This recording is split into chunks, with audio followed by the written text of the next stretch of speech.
You know, one of the toughest things about trying to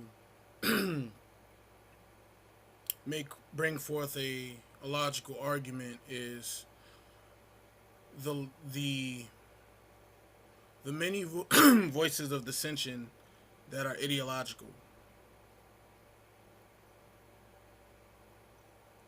It almost becomes like to the point that you want to give up. Like you don't see a purpose in trying to speak logic to a bunch of people who just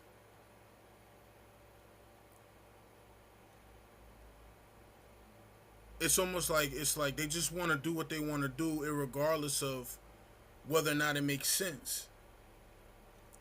And the fact that you bring it out becomes a problem because nobody wants to be shown the mirror that reminds them of their ugliness.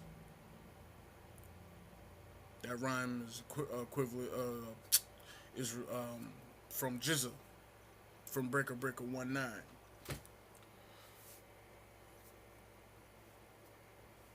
No, it was just Breaker Breaker. I think it was called just Breaker Breaker. Anyways, nobody wants to be reminded of their ugliness. Here I come, um, as it's been told to me numerous times, with my hideous self, and I'm not ashamed of my hideousness. I'm not scared of my ugliness. I look my ugliness, pardon the pun, but I look my ugliness in the face every day. I look at myself and I question myself. Am I doing everything that I can do to be the best that I can be? I don't blame anyone else for my failures. My failures lay at the foot at my own feet. I'm not comfortable with blaming other people for my failures because by doing so, that means I put them over me.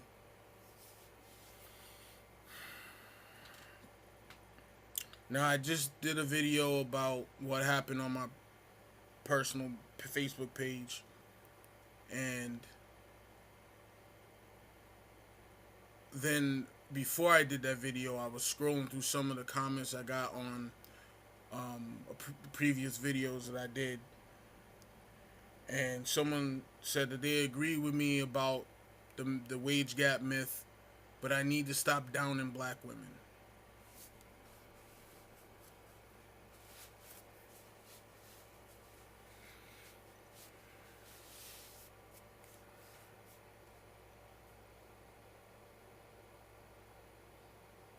And for whatever reason, and I can't explain it to you, it it hit me to the heart of it hit me in my heart, and it just made me really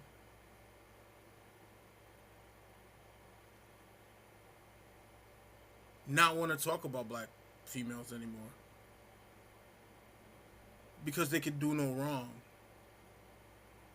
It doesn't matter what they do. There's always a bunch of simps willing to forget, not even forgive, just forget.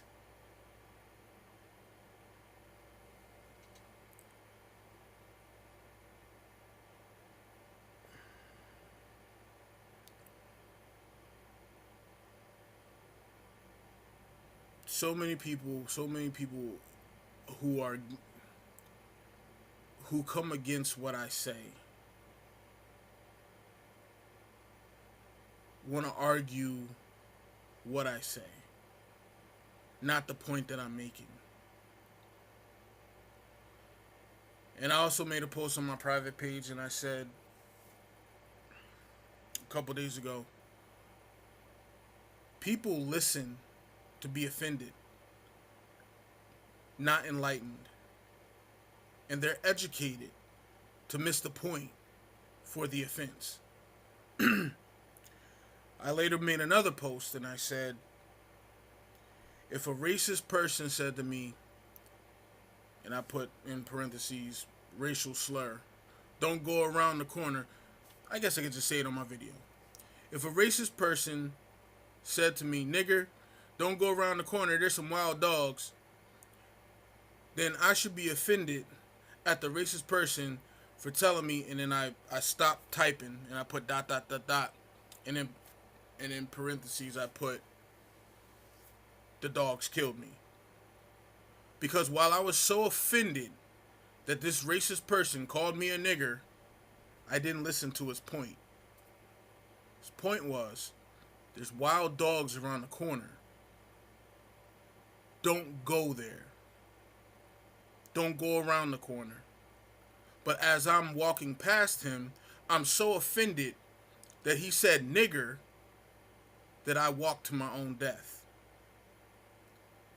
To me, this is black people in a microcosm. We have black people my age and younger upset about shit they never lived.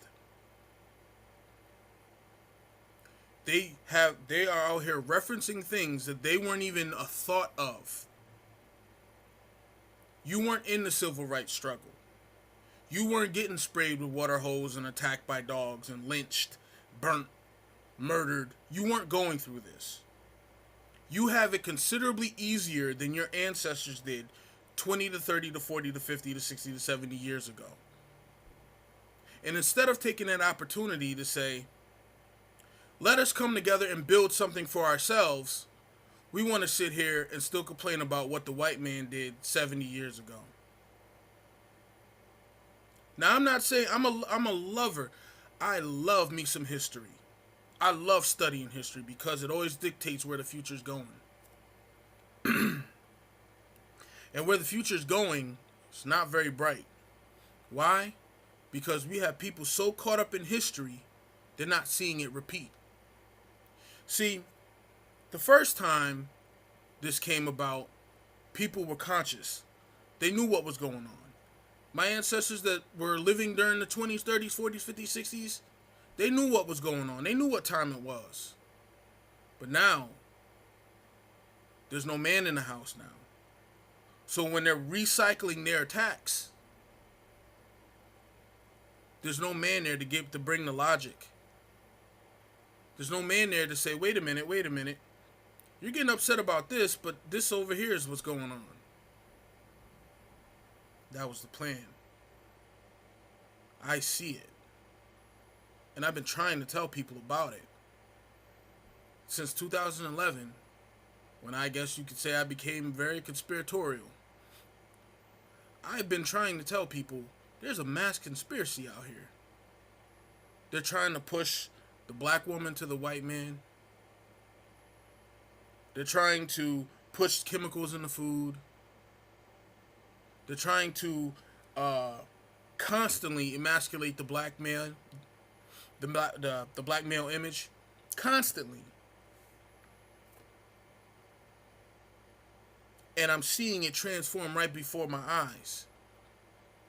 And it's being accepted and it's being okayed. And yet everyone has a problem with me. They have a problem with me pointing these things out. Pointing out the irrational behaviors of the majority of the black women that I speak about. They have a problem with that. The video I did where I said I would avoid black women from now on. Again, I will keep reiterating it.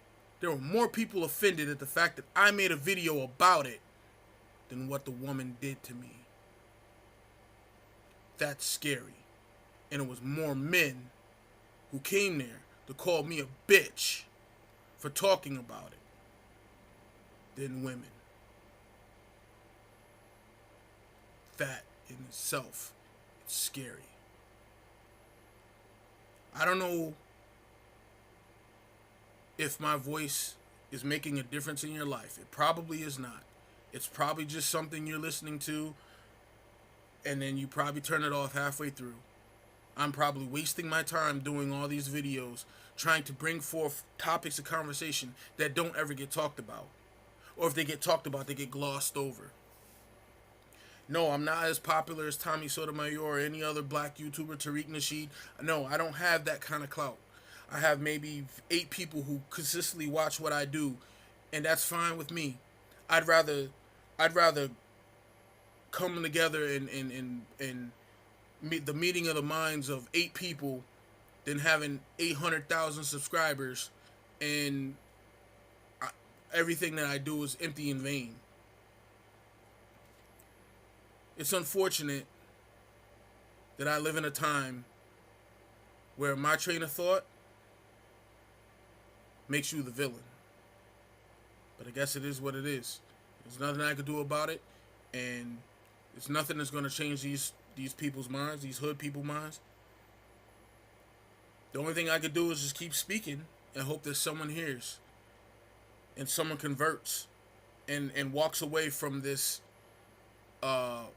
group think mentality and be individuals. There's nothing greater than being an individual. But they would have you to believe otherwise because they want you to be scared of the big bad white man. They don't want you to get to a mind frame where you can see yourself on par or even above. And here's the thing. I see myself as a human being first. You can call me a coon.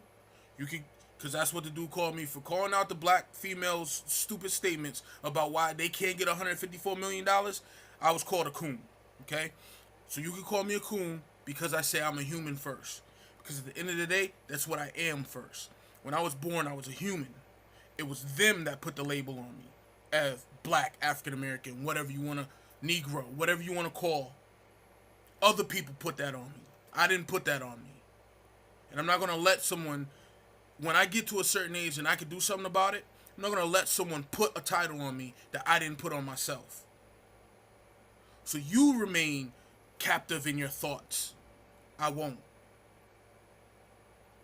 I will die free, mentally.